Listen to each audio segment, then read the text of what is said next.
You don't get water. Hey everybody, what's up? It's your boy MJ and welcome to the Black Wine Guy Experience. My guest today is owner and founder of Adrian Chalk Selections, New York-based purveyor of fine and rare wines, Adrian Chalk. 30 years ago, Adrian helped build a new winery in Provence as a sweat equity partner of Chateau Routas. He went on to work for Lauber Imports for 17 years, a job which took him around the globe visiting wine-growing regions. And in 2015, he launched his own portfolio, Adrian Chalk Selections. Welcome, Adrian. Thank you, sir. Thank you for being here. Tell us about the wine we are drinking this evening. Oh, my God. Well, with undiluted pleasure, this is one of the icon wines of the world, and it really is my calling card. It happens also to be La Loube's Leroy's calling card. She is famous in Burgundy for being the daughter of Henry Leroy, who rescued a little plot of land called Romanée-Conti from complete obscurity in the middle of the Second World War. And he started rebuilding the walls and figuring out what to do with the vineyard, saving it, putting it together, making what is called today the Société Civile de la Romanée-Conti. And in that way, he protected it from being broken up ever again. And it's probably the most expensive piece of real estate on the planet. And I'm drinking it. Yeah, but, well, I wouldn't go quite that far. This is not DRC, but No, this but, this is her footprint. This is the Bourgogne Rouge. It's her calling card, and this is from my cellar. This is a 2015, so it's got a few years on it, but it's still young and fresh and vibrant, and very good vintage. And here's to you, dude. Thanks for being here, man. Nice to meet you. Nice to meet you. So you got to drink something. I do. That's right. Cheers would be. I wish Glow could join us. Glow. Listen, when I told them, they were like, "Who's this Adrian Chalk guy?" I said, "Well, he represents, some of the finest, most expensive wines in the world." And they were like, "Oh no, damn, we're not gonna be in the studio." And then she texted me like, "Oh, I'm doing dry March." I'm like, "All right, that's on you." I tried to do one day, and I cannot do it. I was like, it's been like, I don't know, 30, 40 years. I'm wet, full on. Anyway. Oh, my God. Well, man, it's been, I'm glad you're here. Been trying to get, we've been going back and forth a few months. Ben Anif, Tribeca Wine Merchants, who came on the show, who brought an amazing Burgundy as well. He's a good man. Yeah. He's now a father. Yeah. Had said, hey, MJ, I got someone I think would be great for your show. Adrian Chalk. He's got a crazy story. He represents, Leroy. I mean, and so, what you do at that end of the market, you're always busy. It's not like, luxury never goes out of style. Yeah, it's going to get worse, unfortunately. Yeah. Oh, my God. The Yeah. Burgundy is just going through the roof. Yeah. I didn't think I would sell a bottle this year, and when I saw her prices, I was in New Jersey. I've been going everywhere but New York City restaurants for the last 2 years. My world is New York City restaurants. Yep. And during the pandemic, I basically had to flip completely and change my whole business model to outside of Manhattan and outside of restaurants. Yeah. And, thank goodness that worked out. I broadened my network, and my sales doubled beyond my wildest imagination. And I was in New Jersey, and, as things happen, you get the email with the offer, and I had to sort of order a whiskey and just cut the shock off, because every year the prices go up, but this year they went up like fivefold. Wow. And, we're talking from a very high base. Yeah, no. And, I took a moment of pause, and I left New Jersey and returned to Manhattan and had a sleep, woke up, had breakfast, and then I sort of, sent out the bad news. Basically, here's the bill, guys. I don't think I can sell a fucking bottle. Excuse my language. And to my partner's credit, we put in about $300,000 worth of orders in advance in order to secure what we thought we could sell. And then I went to France for my annual tasting with her, and she's just turned 90, and it's always just an extraordinary experience going back in time with her and visiting the parcels with her through the wines. And it's a privilege I've had for 25 years. And we have a mother-son relationship, and it's unique. And even her employees say that about me in my absence. It's pretty cool. And I'll tell you more stories after, but all this to say, I tasted through the wines with her and then met my family for a skiing vacation. And after I was recovering from a bit of après-ski, I took the day off. I went to see an amazing woman who makes wine in Switzerland, Marie-Thérèse Chapat. If she ever comes to New York, you should definitely meet her. She's the queen of Switzerland.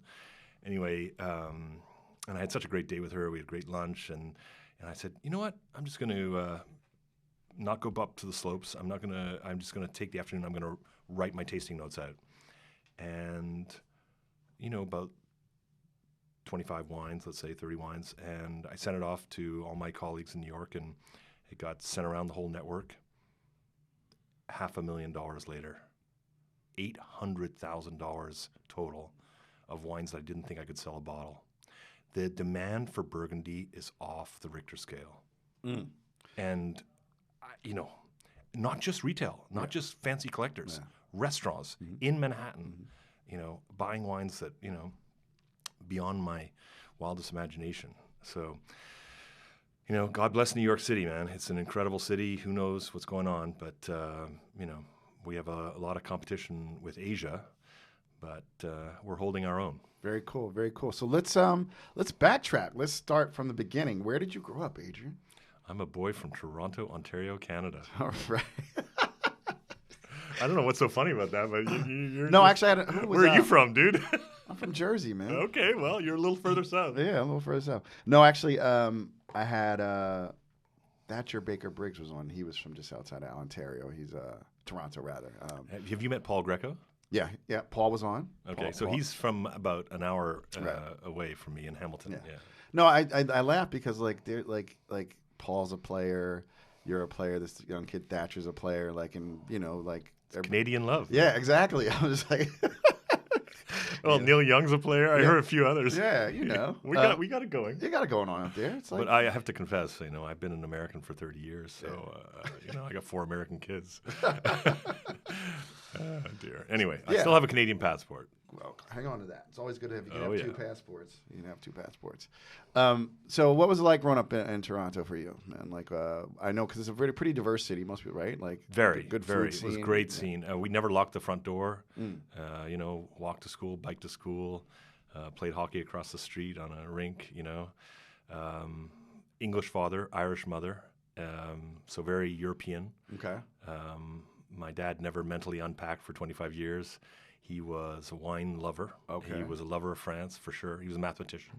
Okay. And he was into his honey. We made honey in the backyard. Oh wow. Yeah. And we still do. I still do on the roof of Tribeca today. My mother was a lawyer, and she got into the RCMP. And when I went to university in Paris, my brother followed me.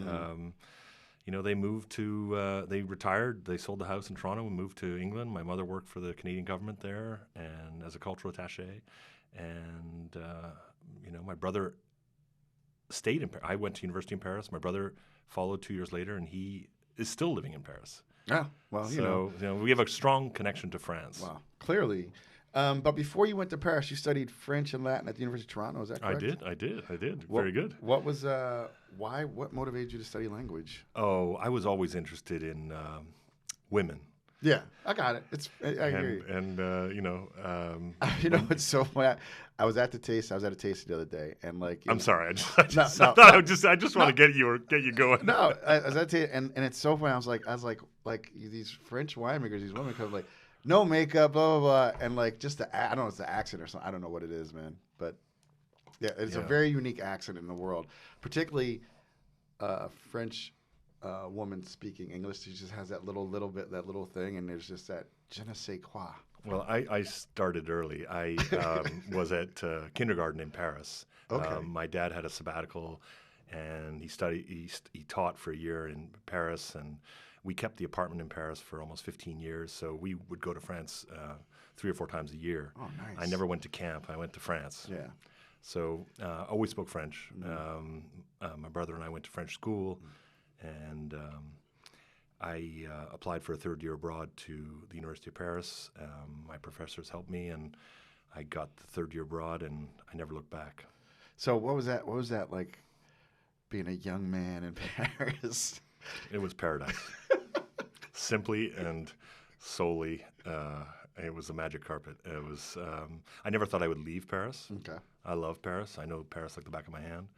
I probably know New York a little better now, but when I'm in Paris, when I land in Paris, I'm home. And I felt like that 2 weeks ago, and you put me there now. You know, I know Paris really well. Yeah.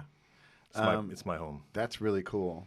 I love what you said. Like, there's places. Yeah, I've been to places like, and you get off the plane, like, oh, you just like the energy is like, Yeah, totally. yeah, grounding. Well, Paris is a medieval city in a way. You know, it's not and I didn't learn to drive a car until I was 20. Actually, in the Venice parking lot, I'll tell you about that story. But so I was going by bicycle everywhere, Oh my god. and so I know all the little alleyways and everything, and all the hills and sideway alley. You know, it's just a great way to get to know a city. Yeah, I can imagine. Did you have like the little like a sweater over the shoulders, or the scarf, and the beret riding the bike with a basket with a baguette, or? There probably were many times. Probably and a bouquet of flowers. I'm into giving flowers. Very nice. So you had said earlier that your father was into wine. So was that a staple growing up, like on the table every meal, or just like on certain meals, or there was always some wine on the table? Oh my God. Yeah. No, I would say wine was definitely a fixture to the point where we made wine in Toronto in our basement. We had a little basket press. We made wine from California, Zinfandel, Alicante, Barbera, the whole 9 yards. And it was so much fun. We'd go down to the docks, down with all the Italians from Toronto and all the Portuguese, and we were like the whiteys, and my dad English, but they just thought he was such a character, and I just watched him in action, and we'd get these crates of Zinfandel and mixed field blends, and we'd crush them like a Beaujolais in the basement, and my brother and I would help. Every time we went to a restaurant, we would bring back the empty bottles because obviously we were going to bottle at home, Right. and we needed bottles. And so, we would clean the label off and clean the bottle, and every year we'd bottle a barrel or two, and we would drink it within the year. So that's why I say it's a Beaujolais, but it was basically a Beaujolais style field blend from Gotcha. North Coast California. Yeah, I love those wines. Because I lived in California. I don't know if I would, but I mean, like some of those ridge field blends, like those are actually very age-worthy wines, depending on how they're made. You know what I Oh mean? yeah. Well, I think those are made with a lot more precision than we were doing in the Toronto basement. But, I mean, if you want to taste something like that, you got to go to Brooklyn. But there are tens of thousands of New Yorkers making wine at home. Really? Yeah, it's a real industry.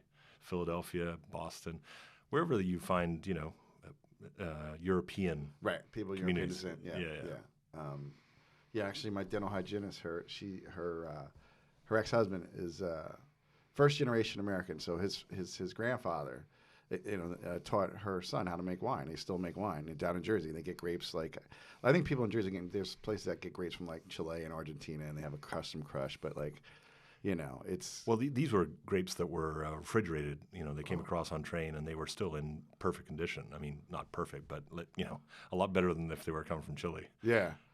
Time is of the essence for wine. Yeah, for sure. That's so funny. Yeah. Anyway, so yeah, wine was definitely there. My father, being English, of course, was a claret drinker, a proper claret. So that meant Bordeaux. And my grandfather in England had a proper cellar with proper claret. But there was an occasional interloper, a Rioja or whatever. But it was so cool to taste 100-year-old Rioja and stuff like that. In retrospect, now I fuck, I did taste 19th century wines. Yeah. It was cool. Anyway, so yeah, definitely wine was part of our daily life, and so whenever we'd go to Europe, especially France and Spain and Italy, the great universities of Europe tend to be close to wine growing regions, and so there were visits to vineyards. There was always wine on the table. That's really cool. And what about cuisine? Was was your mother good? Who cooked? Your dad, your mom? That it was a combination? Yeah, I think I wouldn't say either of my parents were real chefs, Okay. but what they did bring to the table, as it were, was the idea of going to a market, not to a supermarket. Got it. Which was pretty cool. Toronto has a lot of markets, and my dad would bring home stuff from the Kensington Market, or my mom would bring stuff from wherever she was, downtown, Jarvis, RCMP. It depended on where, they were that day, and they would just pick up stuff. And when I moved to Paris, in 1985, I was living almost around the corner from a weekly market, and so that sort of idea of buying fresh produce was kind of natural for me. Yeah, yeah. And as a young man in France, did you expand your cooking skills, your culinary skills earlier? Or? Totally. So that's a very Canadian expression. But the totally, eh?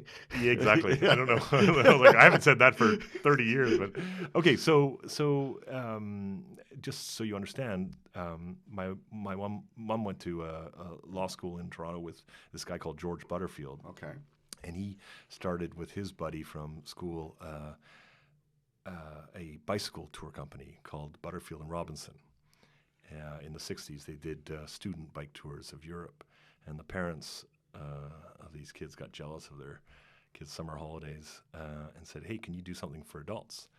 And so by the time I was ready to start gallivanting around Europe, they had expanded their program to include these sort of 2-weekend, 9-day adult biking trips in wine regions, because they're, by definition, almost the most picturesque places to go to. Yeah.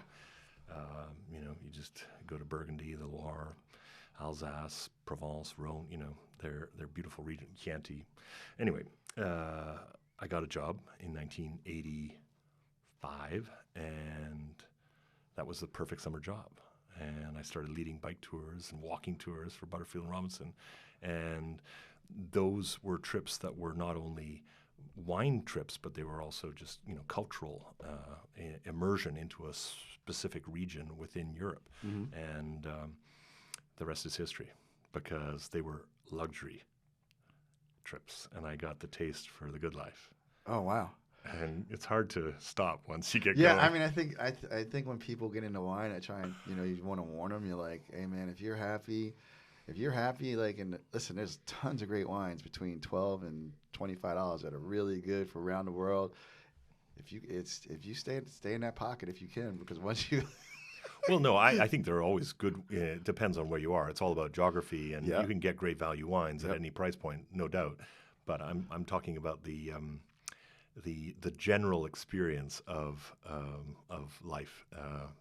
Staying in really nice hotels. Yeah, no, it's we said at the outset, luxury never goes out of style, and it never goes on sale, right? So the real pure definition of luxury is quality, and when you are made acutely aware of the artistic and artisanal aspects of quality, then you understand luxury. And then it's all about how to market luxury, and then that's a whole other different art. But I'm talking, a young 20-year-old being in touch with, extreme quality and going, wow, okay, this is what cashmere is about in wine. Yeah, this is what cashmere is about in food. You know what I'm talking about? No, I do. No, This is what 300-ply sheets are like. Right, right. Right. Like like that experience at that age is right. Gonna be life defining. Definitely. But you know, you're also the guide, and so you have the quality of you're on the inside, Yeah. and you have the wonderful privilege of being 1 foot on the supplier side, 1 foot on the tourist side, and being the communication between the two. So it was a real opportunity for me to learn from both sides of the coin, and respecting both sides. I mean, my first trip for Butterfield was in Italy, from Lake Garda to Venice. And, you know, I'd been there many times, and I didn't speak Italian fluently, but I spoke it well enough. And I remember, you know, Butterfield and Robinson got tons of letters saying, "Oh, your guides are wonderful," especially Adrian, who spoke fluent Italian. And you know, it was like, what the heck? Anyway, it's all good. No, but it's wow. That's incredible. So, and just tell me a little bit more about the wine. The wine's got beautiful color, depth of flavor. So it's a Bourgogne, but like that means the plots are from all over. So like she must have some access to some decent properties. So this, let me just backtrack here. Yeah. So there's Maison Leroy, which is the négociant business, and then there's Domaine Leroy. Okay. This is a Maison Leroy Bourgogne Rouge 2015.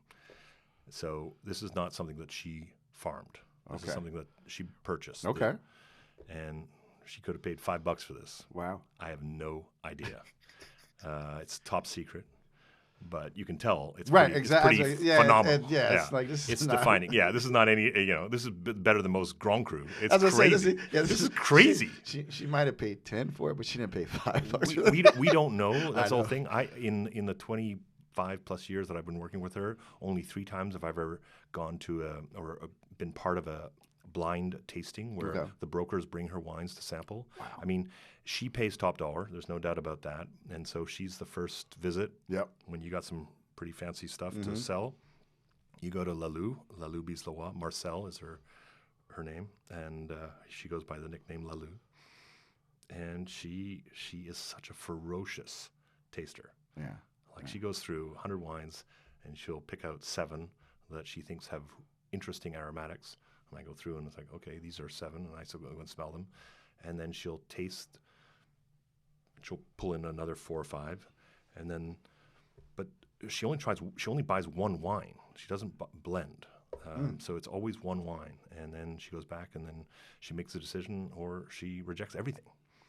And the guy has to come back, or the woman has to come back the next day, or whatever. It's pretty amazing.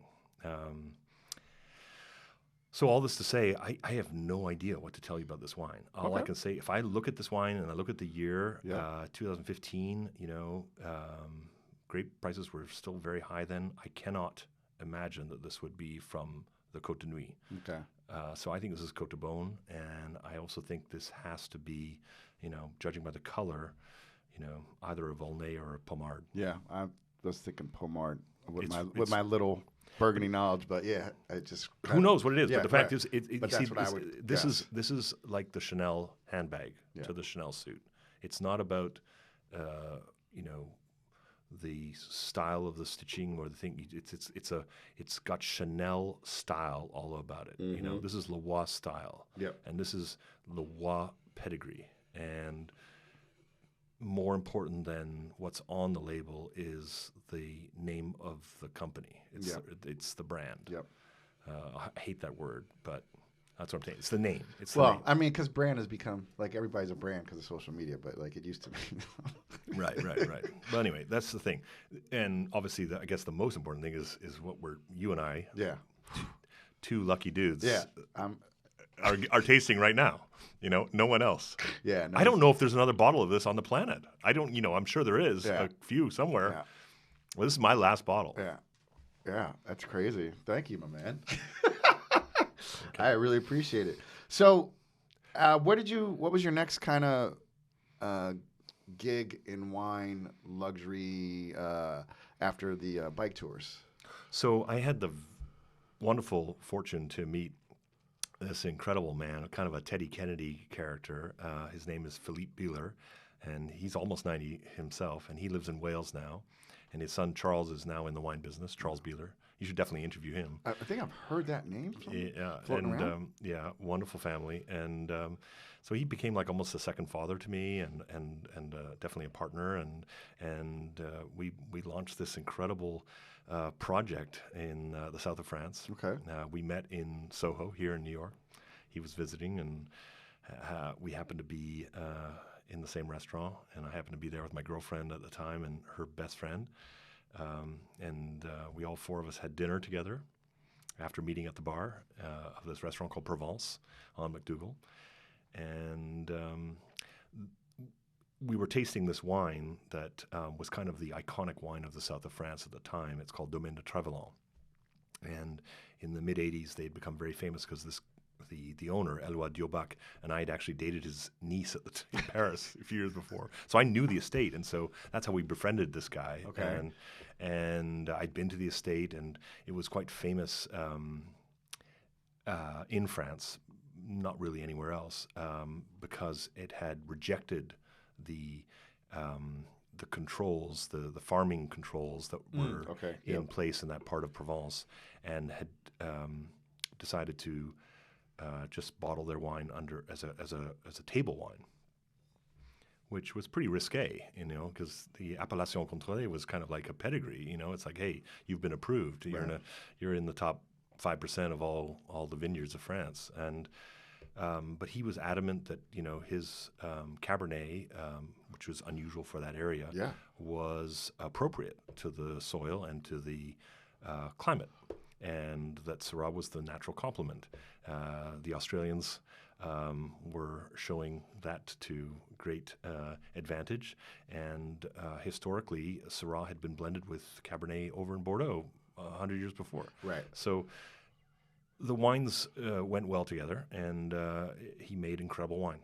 And for us, he was the benchmark. And we wanted to do something like that in a little further east, a little less expensive.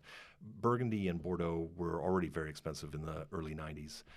And this property that we were able to buy had some very old Cabernet and some 50-year-old Syrah. When I say very old, I mean planted after the First World War. So, right. We were, talking almost, already 100 years old. So exciting stuff.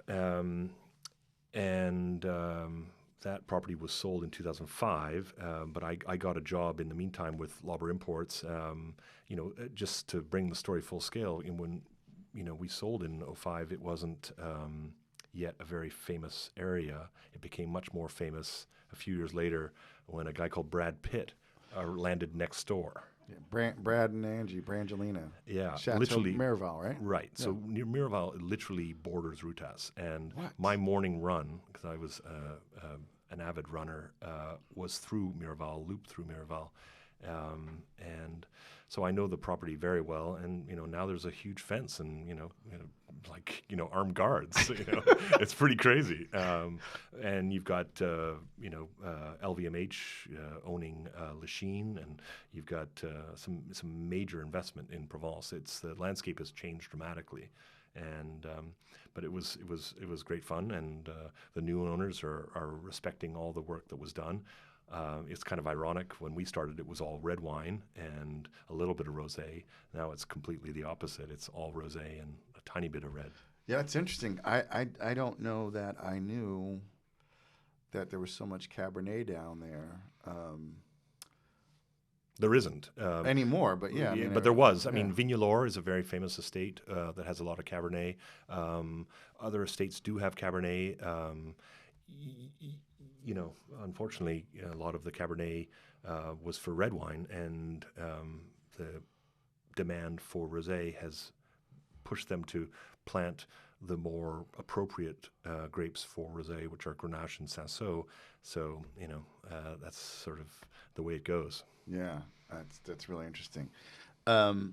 So, like I said, you started at Lauber while you were working on that project, and then was that your first wine? Yeah, that was Mark Lauber. We met a lot of different people in the wine trade by looking for an importer distributor. Yep. And it's really interesting. I started counting my fingers on my hand after shaking all these it's a pretty murky business back in the early '90s, and it was so refreshing to meet a father-son team, Ed and Mark Lauber, and they were almost innocent. They were this father-son duo in New Jersey, and they were just solid as the Rock of Gibraltar, and good people, and they had a good team, and they were still getting going. And we sold them this obscure wine from the south of France, and 6 months later, Mark Lauber said, you're pretty good at sales. you should consider it. I was not in the wine business then, and I said, okay, let's give it a try. And after the first year, I doubled my salary. So, and the rest is You history. are pretty good at sales. So, once I got hooked, and I was like, whoa, hey, wait a minute, I can combine travel and my love of wine. It was a win-win. Yeah. So going back to Routas and Miraval, read a story, something about Robert Parker was in the region and you met him, and or he tasted your wines or something? No, I met him in Baltimore. Oh, wow, okay. I knocked on his front door. Oh, well, so you just... Yeah. I had a girlfriend from a while I like back. Adrian's style. He's like, every good wine story is about a girl or a guy. It doesn't matter. Well, and I was in Baltimore. I was like, okay, this is it. If you don't take advantage of the proximity, And he was so adorable. He made me sandwiches, or his secretary did, and we tasted the wine at his dining room table, and it was really sweet. Yeah. It was great. He was famous, but he wasn't crazy. Yeah. He was very humble actually, and he was a good old boy, and we had a great time. So, what was that wine? You remember the blend of that wine? What vintage it was? It was 93, and it was basically it was the vintage 92, and it was the summer of '93. Okay. And I can't remember how many wines I had, probably 2 or 3 or 4. It was 2 reds and a white and a rosé. And, just sort of, I approached him more as a fellow wine lover rather than as a vigneron trying to sell his wares. I was just saying, hey, my buddy, he's gone off and he's left his financial life, and he's made a lifestyle change. He's moved to the backcountry of Provence. It's an incredible terroir, surrounded by woods and hills and wild boar, and this is the real deal. And in Provence, you do something like that. You try and make some low yield, intense, concentrated, fantastic wine organically. They look at you cross-eyed. They're like, "What are you doing? You could just sell this as rosé for like €5. Everyone's happy." And he's trying to do something different. And the state had never bottled its wine before, and this is the first bottling. This is the first vintage. Like Trevelin, we're not looking to sell in the south of France. We want to sell in where we live, England and Canada and New York. Yeah. And you're the gatekeeper of America, dude. And I'm here in Baltimore. Let's make love, And he was like, "Come on in," That's so cool. It is crazy, I know. But that's you got to have balls, and I had so much fun, and that was the launching. That's so cool. So you go to work for Lauber, right? Like you said. What was your first territory, though? Like, did they just, like, boom, drop you in Manhattan, or were you in Jersey? Like, where do they... No, I lived in Lower Manhattan, East Village. And, okay. And, I was there with my big sack of quarters, and and I had to wear a suit and a tie, and, off I went. But, because I spoke French, all the French restaurants were open to me. And I remember Boulet down in Tribeca. That was my best account, and I had so much fun there. And, I basically, met with Danielle. I was just there. I just had lunch with Danielle, right? So it was great. I've known him for 30 years. It's pretty cool. And I remember Jean-Georges. I sold to the big hotels. And I remember when,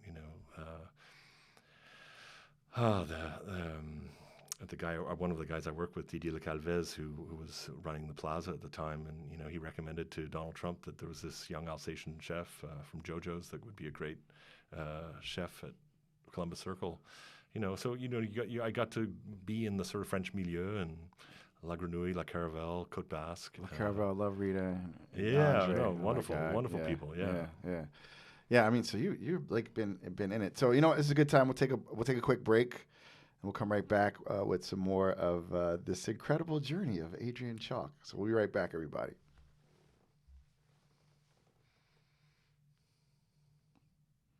Okay, we're back. All right. So in addition to like hobnobbing with all the goober smoochers downtown and all the fancy schmancy places, when you're at Lauber, you also I assume got to go on lots of wine trips there with them, like visiting regions around the world.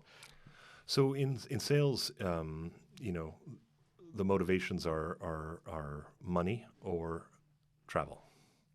Wow. That's how that works. And I certainly was motivated money, but I was selling wine, so I was doing well. I was number one or number two. And it was great, living in the East Village, making money. It was crazy, That is like the dream in New York, right? I was like, okay, this is pretty good. And then the food It just and kept wine going up. Yeah, I was right. like, wait a minute, 200,000, really? Okay, I need an accountant. And so finally, I mean, I'd won every trip, and I was going to Australia every year, or France every year, or Italy, just Europe, and Argentina. I mean, it was amazing. Becca Valley twice. I mean, What was I love Becca. I love Cinsault. But not. I mean, I love Cinsault, but just I love like just straight Cinsault. And I know in Becca Valley, there's a couple places that they have some really old vine Cinsault, some really old They vine. do, yeah. What's the Becca Valley like? Because people think, I think of Lebanon, I think of the '80s, and I think of being bombed out. But Becca Valley is like wine country, right? Yeah, well, so I was a guest of Serge Chauchard. Chateau Routas. Yeah, exactly. We represented, and I stayed with him in Paris. He stayed with me here in New York. We had so much fun. We became great friends, and I know his son. And I went to a wedding in Sydney, and so I was invited a couple times to Lebanon, and saw these the war wounds on the walls of the winery, and visit these beautiful century-old Cinsault. They look like octopus with their heads in the ground. I mean, crazy old bush vines, totally dry farmed, and vines love a view, and these vineyards are so beautiful. They have such a great view of the whole of the Middle East almost. You can't help but think that they're going to produce great wines, and they have this almost ethereal timelessness to them. It's sort of a cross between a Barolo and a Burgundy, and yet it's because they've got that sort of dusty petal, rose petal bouquet, and yet they have this sort of earthiness to them too that you find in beautiful Burgundy. Hey, this is what it's all about. The place defines the wine, and great wines are a hologram of their place, and Moussard, like many great wines of Lebanon, are holograms of this sort of dusty, arid, windswept, beautiful place. And then also you said Australia. So in the '90s, I remember all the big, bombastic Australian type wines. What like who were you repping down there? Like, and what did you see? And when you're down in Australia. So 20, 25, 30 years ago, I mean, Lauber had an incredible portfolio. They had the best of the best from every region in the world. It was definitely one of the top wholesalers in New York, New Jersey, for sure. So an embarrassment of riches. And we worked with some of the great wineries of Margaret River, but also some of the great wineries of the Barossa and Coonawarra and Hunter Valley. So, I got to see all these regions with the top families behind the wines. And I think if I had to pick one that was sort of the most iconic, it would be Steve and Prue Henschke. Oh, Henschke, yeah. Full of grace. Eden Valley, exactly. Yeah. And they were I went there many times over the years, and to their project in the Adelaide Hills, to their projects in the Eden Valley, and I got to see another side of the Barossa that you wouldn't normally if you just were airlifted in there from 38th Street. Super cool. And then also um, Argentina, because like just recently the Catena family won like a lifetime award, but like Argentina, like I find that magazines will they'll be like Argentina burgeoning wine region. I'm like, that's what you were saying in 1995. But these places have been making wine for a lot of places longer than we've been making in the United States, right? For sure. The thing about Mendoza is that every blade of grass, every tree, thank you, pouring some more wine. Yes. See, good wine evaporates. It does. Yeah. So the thing about Mendoza is that it's completely human-made. Okay. It would be a complete desert without. Oh, it's just like Phoenix. Exactly, without the spritzer. Right. Yeah, it's high altitude, it's arid, and everything there was planted by a woman or a man. Mm. It would not exist. I mean, Mendoza is over 1 million people now, and it's a staging ground for mountain climbing, which led me to Mendoza first time. So I first went to Mendoza to climb. I'm a mountaineer. I used to work for the Alpine Club of France. I used to lead mountain guiding tours after my bicycle tour adventures. So we'll get into that if you want. The Alpine Club of France. Yeah, anyway. So I climbed a few mountains in the Andes from Mendoza, and but the vineyards there are extraordinary, and they are about a century old, if plus or minus, and they would not exist without the snow runoff. And it's an amazing, and this goes back to the farming of the Incans. I mean, Wow. these irrigation channels are now defined by the day and the hour, and it changes every week so that there's no cheating, and not easy to farm dry in Argentina, in Mendoza, because it's arid and it's a desert, and so look, that lends its own quality to the wines. I mean, it unfortunately, like in Australia, where it's also very arid, by adding water, you're also changing the way the plant grows, and if you add more water, you're going to get a more dilute product. Yeah. And the great thing about old vineyards is that they have such deep roots that they are self-sufficient. It's amazing, you let them decide. It's amazing to see beautiful old vines, to see how in charge they are. It's like you just gotta protect them. Right. It's not as though you're farming them. Yeah. Wow. And then, you've traveled to many places like Italy. Do you have obviously we're drinking Burgundy now, which is probably one of your favorites. But what about Italy? When you go to Italy, or when you went to Italy, what was one of your favorite regions in Italy? Well, I love all of Italy, from the Chateau. Because you speak fluent Italian. Exactly. Yeah. I don't know if I speak fluent Sicilian, but yeah. No, I mean, I cannot say that I love one region. Gotcha. I think every single region of Italy has a special place in my heart. Right. And that's the thing about wine, right? Like if wine is about place. Yeah, exactly. You can't say, I mean, I love Campania, I love Naples, and then went across to Puglia, and I love Puglia, and traveled all over Sicily, love every single part of Sicily. How can I say no? Went to a wedding in Alba last fall, and it's a little spooky, Alba. I mean, I love Piedmont, but I don't think I could live there. When I think about places where I could actually live, and it's a little different. But I appreciate all the wine regions, and I love visiting them, and I wish I was there now. Yeah. But I'm not. So I'm just saying, I have a fondness for pretty much everywhere. Yeah. So, 17 years at Lauber, what unfolded that did you leave there? Because it seemed like you said you were like, Biggie, no need to worry, my accountant handles that. Like the paper was coming in, you were living a good life. Well, I mean, I don't want to get into it, but life evolves and things happen, and Mark Lauber made a decision to take an offer he couldn't refuse, and the Chaplin family of Miami came in with their little Southern Wine and Spirits dog and pony show, and and the rest is I history. mean, at the end of the day, it is the wine business, right? Like, I mean, unfortunately, It really is, I mean, yeah. you know, I mean, you see that with producers. You know, I think, and not to be, people get mad, but I think there are people who've been making wine for a long time. Princeton, California, right, and making iconic wines, and then finally someone comes in, like I said, with just too big an offer, right?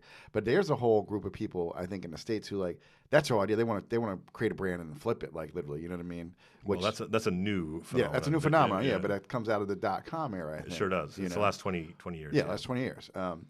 But what do you think, without getting too, but like,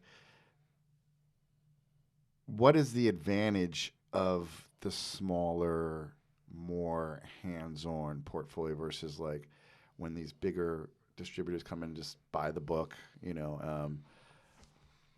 What do you think happens then?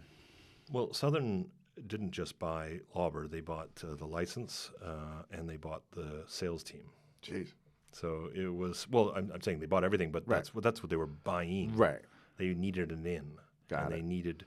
I mean, Lauber had a great team who was very faithful. I mean, Lauber was a country club. We had an incredible joie de vivre, a camaraderie. Yeah. We went to every wine region together as a team. Mm-hmm. It's unthinkable today to see 10, 20, 30 salespeople all leave. Right, because who's selling wine? It's like, wait a minute. They used to joke, because I used to win all these trips all the time, and they're like, Adrian, your sales just went up for the last 2 weeks. You've been away, and I was like, well, I've got good relationships, and this is before, this is while I was still putting in quarters to make sure that I was not late, or to apologize for being late, but. Yeah. For our younger listeners, there was these things called payphones. Yeah, exactly. Oh my God. No, because they're literally there's people listening. But to once you podcasts can who manage your accounts from a BlackBerry, I had one of those for a while. Yeah, a BlackBerry was like one of the first smartphones, boys and girls. Yeah, exactly. So then that changed I could be in Timbuktu and doing business in Tribeca. You have a pager? That's another thing. I never had a pager. Think of all the technology we I never stooped that low. So he's like, I'm not a wine dealer. I'm just slinging that wine. But look, I had to go down once to Miami to convince Southern to buy a container of rosé, of Routas rosé, and we hadn't had any sales for 5 months, and they didn't understand the concept of it was new early on. This is in 2005, and I remember seeing their map of. I mean, it felt like I was at the Nassau. Yeah, like NATO World Command. It really was. Like, and we're going to take over the wine world. they literally could show me, thousands of trucks around America and where they were, and literally on the screen there, on the. It's like a scene on a Minority Report, right? Like just moving shit around. Like, totally. Wow. And obviously they understood, but this was before Whispering Angel even existed. So wow. this was the idea of buying so much wine, even though it didn't cost them anything really, was completely foreign. So it was like, this is the fine wine business. It's like, what? Whoa, rosé. I know. Anyway, oh my God, it was a great experience. I remember meeting this guy, Mel Dick. He must be 90 years old now too, and I was like, holy moly, this is a whole other world. Big guy, boxer. Yeah. And just say, okay, you're a philosopher, kid. I was like, okay, I'll take that. That's cool. That was my meeting with Mel Dick. You're a philosopher. I'll take that to the bank. It's so funny. So it was. That's so funny. That is hilarious. You're a philosopher. I'm a boxer. Exactly. I mean, it just got. That was it. That was the discussion in the hallway of Southern Wine and Spirits, Miami. Yeah. Oh my God. Yeah. that is can't make that up. I know. I was like, that's such a Miami story. Like this big boxer, you're down in Miami. Like, is he gonna knock me out? Yeah, I played my words on him, and he was like, I'm like tongue tied, I'm twisted, and he just like was trapped there, and he was like, see ya, I got the rosé order. You lose this time, big boy. But I think he's winning in the end because they're a billion times over, but it's okay. It's a different world, and the proof is that most of the portfolio evaporated, and so did the sales team. So I don't know what Southern was left with. I mean, obviously, even Lauber doesn't exist as a name now. Yeah. But to their credit, they're good people there, and I stayed for 5 years. But after a while, it was heartbreaking to see my closest friends on the grower side in France, because I'd been going to France 2 or 3 times a year on behalf of Lauber. And I was watching our portfolio evaporate. It's hard to see great growers in the Rhone and Burgundy and Bordeaux and the Loire leave. Yeah. And not because of you, Adrian. It's not personal. It's business. And I'm like, oh, well, it's time I'm going to make it business. Right. So, was that the impetus to start your own? How did that happen? How did Adrian Chalk Selections happen? Well, I have to give Mark Lauber a lot of credit because he was definitely my guiding light on this, and he basically said, "Look, I'm leaving. I had my 5-year." His commitment, yeah. Yeah, and January 1st, we had a lunch at La Grenouille. It was an amazing lunch. I'll never forget it. Henry Kissinger and Kirk Douglas were sitting next to us. It's like, shit, these guys are at least 90. And a lot of 90-year-olds. I know. Yeah. This was like 15 years ago. I'm hanging out with them. Anyway, and he said, look, January's coming up, and see you later. If you got anything on the back burner, put it on the front burner. I was like, okay, let me decode that one pretty quickly. And, I made the trip to Madame Leroy. Okay. I said, the family is no longer involved at Lauber Imports, and the people in charge now are of a completely different language. Yeah. And we got to figure out a solution. And I had some good support in Bordeaux with the owner of one of my Saint-Emilion properties, Chateau Routas, and between them. And then, building the portfolio around the 2 poles, Bordeaux and Burgundy, I made the leap. And I've heard a rumor about the leap, that leap. It was a big leap. I heard, they're like net 30 or something, right? You got to. Yeah. Well, no. Leroy's, the money has to be in her Monaco bank account before the wine leaves Burgundy. So it's not even at 30. It's like, pay me and I'll send you pre-30. Yeah, it's pre-30. It's like, if you want to. So let's back up. And you talked about, like, we'll get to it, but like how, like, you saw the prices this year. First, there was a lot of fucking money. Let's put it that way. Like, like you had to come up with some money. Yes. To get the wines. Like, she's like, I love you. You're like a son to me. Here's the terms. Right. So, but these were not unique terms to me. Yeah, these were that's worldwide. that's how she dealt with. That's how she worked. Yeah. I mean, I don't. Yeah, but like, how does so you were the top salesman? I get it, but like, how do you come up with money to like? Well, you just got to mortgage your home. Yeah. So that was basically what. Were you married then? I was. Yeah. Damn, your wife let you do that? Well, it was a partnership, and I have to say to the CEO of MS Walker, Doug Shaw, amazing man in Boston, and he recognized that. And when he was interviewing me in 2015, which is why I picked this wine, because it was really when I met Doug Shaw, amazing guy, kind of like a second Mark Lauber figure to me. Mm-hmm. He not only invited me, but he invited my wife to join us for lunch, and I was like, "Wow, you're a dude." I was just like, "That's a great touch." You've already gone past step 2. You're already there, and you're waiting there at the base. you got the ball in your mitt. And you're like, I got you covered, dude. You're out. And I'm like, okay, well, I won't try and slide into this. And I had to respect that because he saw a much longer perspective, which was, where I am now 5 years later, 10 years later, tripling my business. Yeah. Thanks to his vision and investment in not only me and the sort of the lead wine in the portfolio, but just the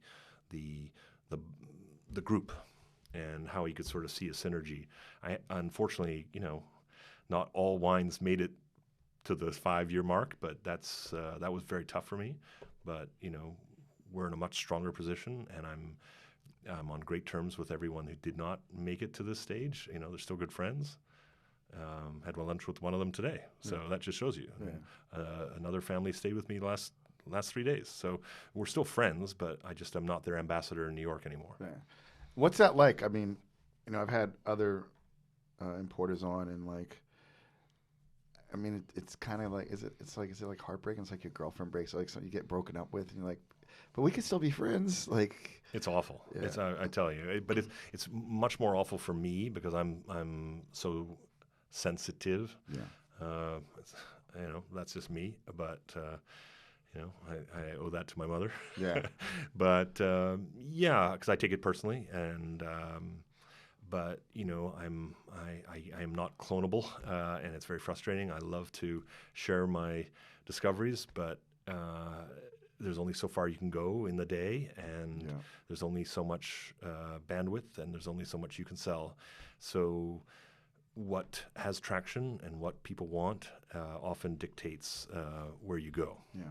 So you have to respect that, and that's a business maturity, and you have to respect that when it's presented to you, and often it's presented to you black and white, and then you can really see. Yeah. But other times it's presented in a much more gentle way, and you sort of say, look, it's the best for both of us, out of respect. We're still friends, but you're going to do better with someone who's, and also when I joined M.S. Walker in New York, they were a little company. Yeah. They were much more experienced in Boston. They're 5-generation family. New York has quadrupled, in the last 5 years. So if I had brought my portfolio to M.S. Walker now, it'd be a completely different story. A much more attuned sales team, a much different portfolio. Who knows? They might have said, you know what, we've got too much. Look, I think Leroy is a huge draw for any company because it's such a prestigious name. But they could very well have turned me down. Yeah. And said we got too much on our plate already. Yeah. And I have to do that to many people. I get approached all the time by growers. I just can't take them on. Yeah. So it is. You have to make choices. Right. Talk about, because we in the beginning of the conversation you were alluding to, like, over the course of your career, 30 years or so, the rise of Burgundy. The vertiginous rise of Burgundy. Yeah, it's off the Richter scale. In fact, in 2 years, there won't be any Burgundy to buy.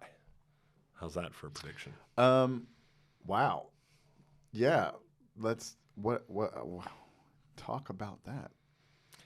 Well, I'm exaggerating, obviously, but what I'm saying is that it's become so difficult to share Burgundy with the amount of demand worldwide. Right. And that's Asia. Right. Big time. We just had Gary Vee on, and he made a prediction. That's kind of like what you're saying. Like with something like Burgundy, it's just going to be sitting like in bonded warehouses, and people are going to trade digital certificates. People aren't even going to be drinking, Well, that's what I'm talking about. It's called speculation. Yeah. It's like the ultimate, fine art. You don't see any of these beautiful works of art. They're in storage in vaults, and it pisses me off because I'm a wine drinker. Yeah. And I have bought hundreds of thousands of dollars of Leroy and Auvergne in my life. Hundreds of thousands. That's not nothing. No. And I have drunk every single bottle. Yeah, and I love that. I mean, I do not. I literally brought this bottle for you. I know. I appreciate it, and thank you so much. But like, Kevin Zraeli was on, and he said the same thing. Like, because he has a lot of DRC that he got was really expensive because how long he's been in the business, and his son now works in it. He's like, Dad, that bottle's worth $25,000. He's like, Yep, and I'm going to drink it. Exactly. Like he's not. He didn't buy it to sell it. He bought it, or it was gifted to him by someone. He's going to enjoy it. He's not going to, sell it. And that I would say that is something that is sad. I mean, this is a beverage, right? And then we're having a beautiful bottle of this elixir, and we're having a conversation over it, or we can have a meal over it. Totally. Like that's the intrinsic value in it for me, and then I mean, I think people like the whole Asia thing. Like there's so much money in Asia, and they have this thirst for wine, man. Kevin is a man I admire, man after my own heart. I mean, he got into the wine business as a sommelier, and I remember being up on Windows on the World, in the early '90s, and now it was freaky just to know that a few days before I was up in the World Trade Center. Right, I've heard people. That's crazy. Yeah. So I go way back. The Windows on the World. I had many friends who took that course. Mm-hmm. I used to laugh because he had such fun ways of he is one of the doing best blind wine tastings. educators Yeah, it was great. It was fun. It was he brought the unexpected, and he bluffed the whole idea of fancy wines. Look, we see this label. If I turned the bottle around and we didn't see, we would still think this wine was pretty damn delicious. Yeah, absolutely. But when we look at when we see Leroy, you and I sort of just get a little shivery. I mean, and that's the hair goes up on our, exactly. on our. I mean, I'm not gonna lie. I was like, I said before, like I was like, oh, goosebumps. He's gonna bring something. Look good. at the goosebumps. I know. He's gonna bring something good. This is gonna be something good. Anyway. That's actually, unfortunately, that's been a really cool thing on the show. Like, people either bring like a really rare bottle or just something crazy varietal. So, you'll be in the top 10 baller bottles of the year for sure. Well, I brought this wine because she's so important to me as an inspiration. She's an amazing woman. She's very misunderstood. She just turned 90. She's a force of nature. She started in 1955, in her father's footsteps, and she brought Romani Conti to where it is today. I mean, she went on all those first-class planes with her daughter, hawking DRC, But back when DRC was just like, I know the stories. It was a whatever. Exactly. John Capon told me like Michael's like he was giving away DRC to businesses that had spent a certain amount of money, and So I have. A kind of an answer to your question earlier about real estate. And DRC has about 23 hectares, so they have 6 vineyards, right? That's a lot of wine between 6 wines. The 6th wine is a white, the Montrachet. Yeah. The reds, there's a lot of wine to sell. I mean, I've been to the warehouse in New Jersey, and there are pallets of it. There's a lot of wine, and that equals almost all. 1 pallet equals what we get of Leroy. Wow. So it's a much. The difference, of course, is that Madame Leroy actually has as much land, 23 hectares, as DRC, but she has 23 vineyards. So she literally has 1 or 2 barrels per wine. Some wines 5 or 6, 7, 8 barrels at maximum, depending on the vintage. But her yields are very low, draconian.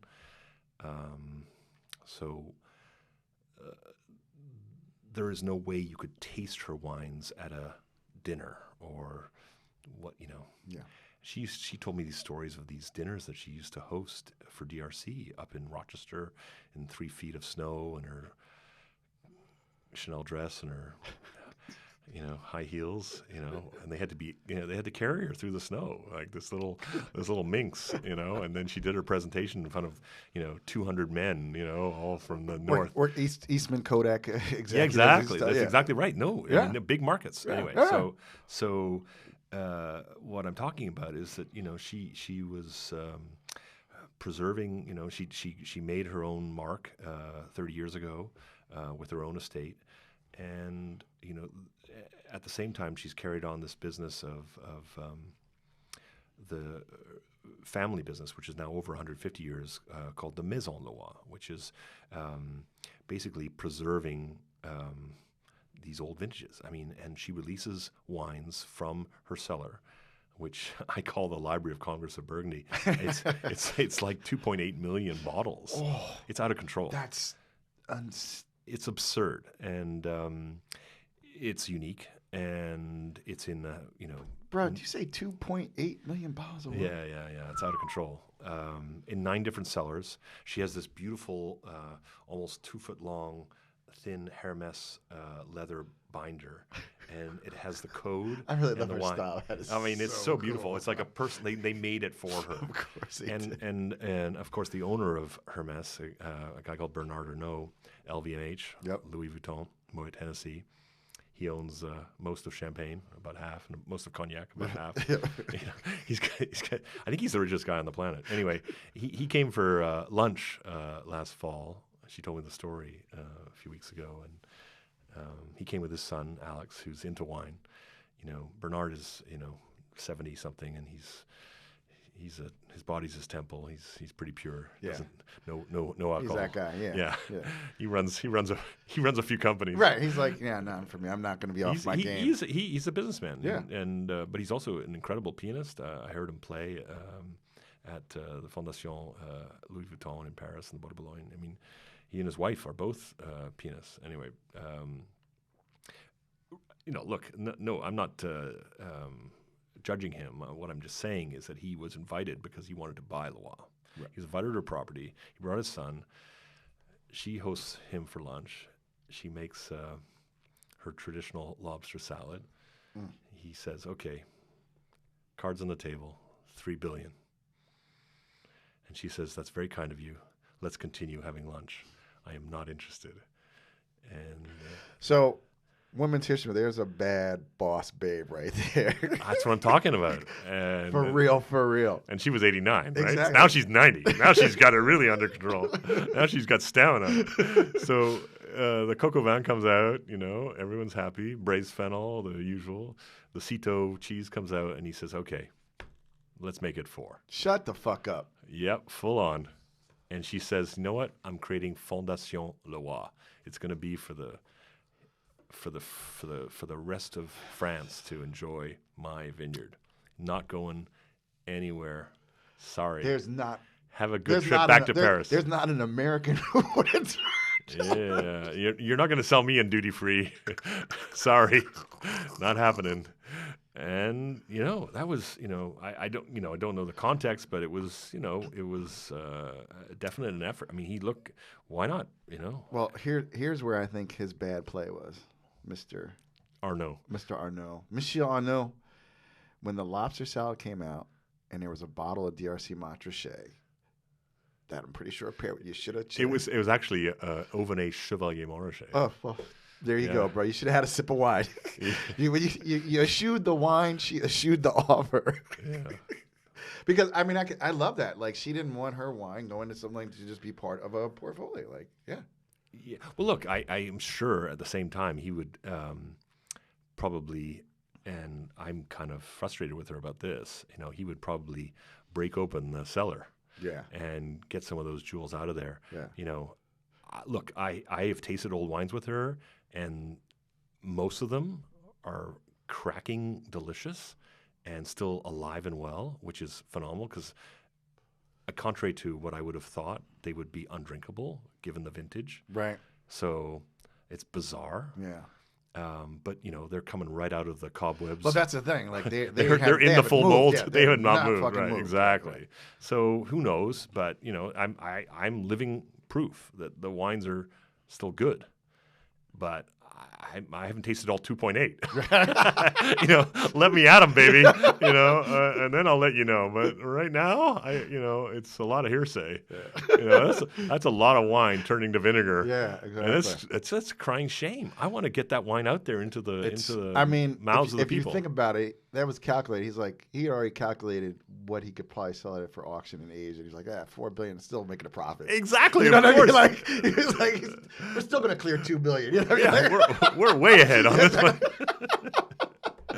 Yeah, I mean, he is a businessman. Yeah. and good for him for pushing it. Yeah, if you don't try. I'm trying to even figure, like, I don't even know how many zeros are in a billion, but then he threw on another billion. It's all good. It's all good. So I gather from our conversation that, like, so much of this for you, I mean, the business is relationships, but you really take them personally and you cultivate these deep relationships. What do you look for? Like you said, you get approached all the time with people who want you to represent a wine. What do you look for when you take on someone new into your portfolio? So, Adrian Chalk Selections is about family-owned wineries that farm their vineyards organically, at the very least, with respect to the soil and the place, and most important, make delicious wines. Okay. That's pretty simple. Pretty simple. Like, how do you do? Do you own your vineyard? Do you farm organically? And are they delicious? Check. Yeah. Or not check. Right. Anyway, so that's look, that's a starting point. You know, Gotcha. these are, and obviously it's a relationship business. And these are friends of friends, or things evolve over time. But those are solid criteria. Yeah. So share what like you said, Paris like the back of your hand. Like, kind of like share with some of the listeners if they're going, like, what are some like really spots that you love that, like, maybe aren't so expensive but have a great wine list, or they make a great like roast chicken, or a coq au vin. Like, what would, like, you're going to Paris with your wife for the weekend. Where are you going? I would definitely go to Les Papilles, which is on Rue Soufflot, right near the Pantheon. And it's a set menu, means the taste buds. And it's a wine shop as well as a restaurant. Okay. And it's been around for years. And the guy who owns it is a former rugby player. And we have the same hairdresser. He's tall and bald. He's a tall, bald wine guy. That's my nickname. And everything's delicious. Everything's absolutely delicious. And there's a beautiful light that sort of shines through the whole restaurant at lunch. And then at night, there's, very good lighting, so you still feel comfortable. Mm-hmm. And lots of beautiful wood floor, wood paneling. It's cozy. You got books on the wall. You got wine on the wall. You got a cellar. It's clean. Beautiful big bar. And it's just well run, and it's small and intimate. Les Papilles, Papilles. Thanks for spelling that. They're going to get that out of the transcription. Make sure that's in the show notes there. Glow, thank you. Les Papilles. That's a under the radar, just really cool place to go near the Luxembourg Gardens. So central. Just like in New York, the restaurant world has its sort of icon restaurants, and then the bistros and other places change. I mean, Paris is evolving all the time, and it's still a great food scene because they've got great raw material. Right. And some people survived the pandemic, some didn't. So, Le Soufflot, Les Papilles did. Yeah, very cool. What about Burgundy when you go to, because Burgundy is now like, Burgundy's probably like crazy to visit now, but it must be just like this kind of almost sleepy, bucolic. I'm sure it's still bucolic because of the beauty, but sure. Is there more bustle there now? When I was in Beaune, it was empty. Okay. I tend to go a little off season. I tend to go, in February, January. And Beaune is a medieval town. It's, surrounded by ramparts. It's still very closed. It's still a very small community. But it has per capita a lot of great restaurants, Ma Cuisine, Cap Madeleine, Les Cocottes. Those are all great restaurants. And they're serving, Burgundian specialties, but they're served well. But they have great wine lists too, which are not crazy overpriced, so you can drink great wine at reasonable prices. So, a couple more questions, and we're gonna get at it. But so as someone who Are you on your way to Burgundy anytime soon? Is that why? Maybe I don't know. Okay, so people take notes from these. Yeah, Okay, people cool. take notes. Yeah, okay, cool. yeah, people take notes. But Cave Madeleine, really good. Les Cocottes for lunch, and Ma Cuisine is in a back courtyard on a cobblestone street, and they've been around forever, and they have an incredible collection of wines, but also Chartreuse. So that was the next question. But to answer your question, yeah, when I go to Burgundy, I'm just gonna fucking call you, like, yo, Adrian, like, hook me up with these places. Sure, no, my pleasure. But that was my next question. I was like, so I found that I'm still a tour guide. I know, awesome. Yeah.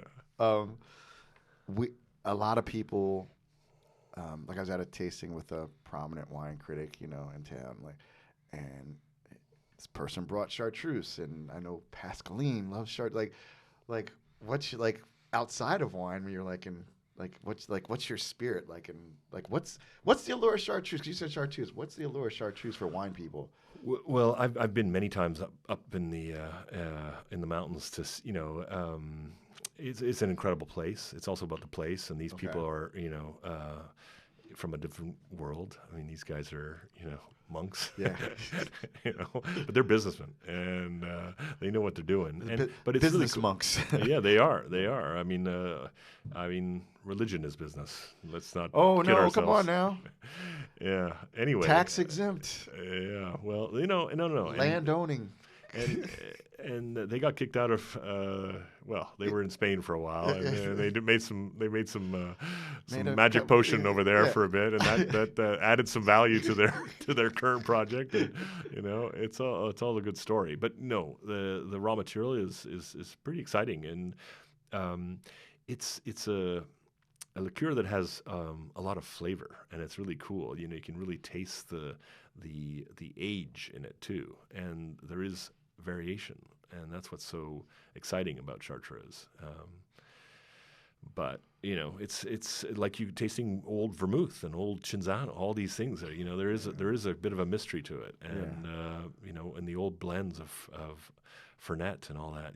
It's cool. It's spices. It's a whole other different side of things. But I'm into it all. I love tasting all these things. I wouldn't say I drink a lot of it. I love malt whiskeys. I love, I appreciate really good vodka, really good tequila, really good mezcal. I like it all. Yeah. Just like I like all foods. But I drink 99.9% wine. And speaking of, so like, what's your favorite, like? That means a lot of wine, because I do drink a fair amount of. I know. I mean, you said you was like, I had 2 bottles at lunch. I mean, like, well, I shared it with. Yeah, you didn't have 2 bottles by yourself. You shared yes. 2 bottles at lunch. Burgundy. What is your go-to? I mean, I'm working. I'm making sales while I'm doing it. I'm working. I drink wine and talk shit for a living. That's what I do. Burgundy. Like, what do you like? Do you go simple? Do you like a roast chicken? Do you like a Coke? What do you like? Like, you got fucking killer bottle of Burgundy. What are you having with it? Whoa. Okay. So, raw material. It's either good fish or good. Okay. I love making risotto. My favorite, is mushroom risotto. I think really good with Burgundy. Yeah, exactly. Wife is Swiss. We have, cheese is always part of the meal. There's always a few cheeses, but I'm trying to eat more fish. I mean, I'm a meat lover for sure, and I'm a seafood. Yeah, and I eat it. Yeah. Oh dear. But I can't say I like one food more than another. Yeah. But I almost love roasting a chicken just because I know I'm going to make a bone soup after. I love a broth, and that's kind of a fun, and the whole house smells really good. Yeah. And I've got an avid circus behind me looking to enjoy that broth the next day. It's all good. Very cool. So this long career in wine, family kind of raised around wine. Was there a bottle, if possible? Was there one bottle like was there a bottle like, I'm doing wine, like you do like these tours? Like, was there something you tasted somewhere you're like, oh. Oh, so many. I remember tasting a Lange-Bage with a Pontet Canet with my father from the 40s and 50s. I remember for my 21st birthday tasting a 1928 Burgundy. But I think I have to go back to Leroy to one of my first. When I made my pitch to her in February 2011, and it was just me and her and my buddy who is her GM, her major domo, Frederic Romer, and it was in he started in 93, so we both started together. Okay. And so we have a long history together, and the three of us were having lunch, and he was like, okay, Adrian, this is going to be choreographed, you're starting your own company, let's just she's inviting you up to her home. And I was like, yeah, that's all good.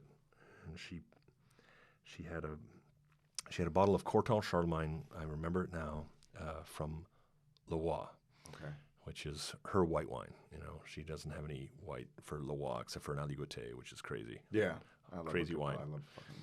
But Auvenay, where we had lunch, is her home property, and that's mainly white. But she didn't serve, interestingly, at this particular lunch, any Auvenay. She served the Corton Charlemagne from Leroy, and I don't know, I was in the kitchen or something, and I saw a bottle of 59 Chambertin, which, I don't know, add a few zeros on that, baby. Yeah. I saw an empty bottle next to it. I was like, holy shit. And I came out, I was cutting the bread for her, something like that. It was just us, and she had someone in the kitchen, but she needed bread. And so I brought out the bread, and I said, Madame, I noticed there's a bottle of 59 Chambertin that's empty. She said, of course, for the chicken. I was like, no way, you're just doing that for me. And she said, mais bien sûr. And I was like, oh my God. And she just cooked the chicken in the 59 Chambertin. Yeah. And she said it was légèrement bouchonné. It was slightly corked. So she gave it to the chicken because it was slightly corked. I was like, okay. That's pretty badass. And the wine was off the Richters. It was beautiful. It was like my feet were floating off the ground. Yeah. I was like, right? Hey, I'm not actually sitting in my seat anymore. I'm like, okay, this is good. All right. And I was literally there for 48 hours. I went back and I'm like, oh my God, I'm going to be the ambassador for Leroy. I was like, I'm not brushing my teeth ever again. It's like you shake, Paul Newman's hand. You don't shake it, right, Yeah. Yeah. I was like, I just drank the 59 Chambertin, and it was so cool. That was a crazy wine. Yeah, and I love and that's fucking insane. First of all, but this goes to like when people don't go to a store and say, I just need a cheap bottle of wine for cooking. It doesn't have to be cheap, but you should not cook with anything you wouldn't drink. And she has $2.8 million bottles. Right. So she's gonna pull 59. That was and cook with it. Yeah. Well, I think she probably had a backup bottle. I'm sure she did. Just in case. Who knows? Yeah. Who knows? I'm not putting words in her mouth, but maybe she wanted 2 bottles. Yeah. Exactly. Yeah. One for the chicken and one for us. But always don't think you don't want a cheap. Don't say cheap. Just a good bottle for cooking what you're having. All right. Don't do that to yourselves, people. You'd want to drink what you're cooking with. So, yeah. Well, I don't know if we can really top that story, so we're gonna wrap it up. Adrian, man, thanks so much for coming in and sharing this special bottle of wine that is really special due to the story and how it ties into everything you're doing. Tell everybody where they can find you, how they can be a part of what you're doing. Your portfolio, your website, etc., and so on. I am so bad on social media, but I know you have all the 4 posts I tagged you. I don't. I'm not on social media. You don't have to. I got my wines are my ambassadors. Exactly. But you can definitely go to Adrian Chalk Selections, so you can see the portfolio.